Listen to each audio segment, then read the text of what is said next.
Assalamualaikum dan salam hormat. Salam Malaysia Madani. Saya Fakihah Fazullah, Pegawai Eksekutif Kanan di CyberSafeTech Malaysia. Menurut laporan UNESCO 2023, penggunaan kecerdasan buatan dalam pendidikan meningkat 30% setahun di seluruh dunia. Malaysia juga tidak terkecuali. Namun, tanpa panduan jelas, AI boleh membawa risiko privasi, penyebaran maklumat palsu dan ketagihan teknologi dalam kalangan murid. Kajian oleh Kaspersky 2024 menunjukkan 1 daripada 3 remaja menggunakan AI generatif seperti ChatGPT tanpa bimbingan guru. Ini adalah sangat membimbangkan. Maka, kami mencadangkan 5 garis panduan utama penggunaan AI dalam kalangan murid sekolah. Pertama, pendidikan lestari AI sejak awal.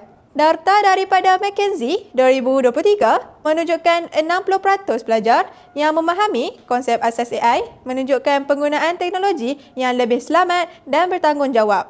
Oleh itu, model lestari AI wajib diperkenalkan bermula tahun 4 hingga tingkatan 5 melalui subjek RBT dan TMK. Yang kedua, penggunaan secara beretika dan bertanggungjawab. AI tidak wajar digunakan untuk meniru kerja orang lain. UNESCO menegaskan etika digital perlu digabungkan dalam pengajaran AI agar murid sedar tentang plagiarisme, deepfake dan bias algoritma. Guru perlu menyemak aktiviti murid dan hadkan penggunaan kepada platform AI yang disahkan KPM. Yang ketiga, privasi data murid diutamakan. Laporan Suruhanjaya Komunikasi dan Multimedia Malaysia SKMM 2022 menyatakan 40% kanak-kanak di Malaysia pernah mendedahkan data peribadi tanpa sedar. Justeru, semua platform AI yang digunakan mesti mematuhi Akta Perlindungan Data Peribadi PDPA 2010 dan hanya menggunakan akaun rasmi murid. Yang keempat, had masa penggunaan AI.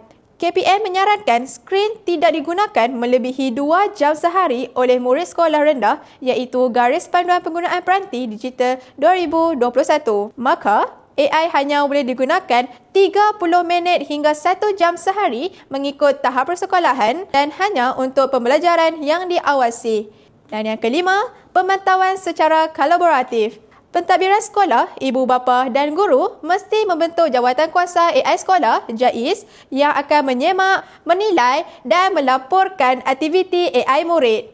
Latihan berkala perlu dijalankan agar semua pihak celik risiko dan celik teknologi. AI bukan musuh tetapi alat bantu pintar yang mesti digunakan dengan ilmu dan akhlak. Dengan panduan ini, murid Malaysia bukan sahaja mahir AI tetapi juga selamat, beretika dan berdaya saing. Sekian, terima kasih.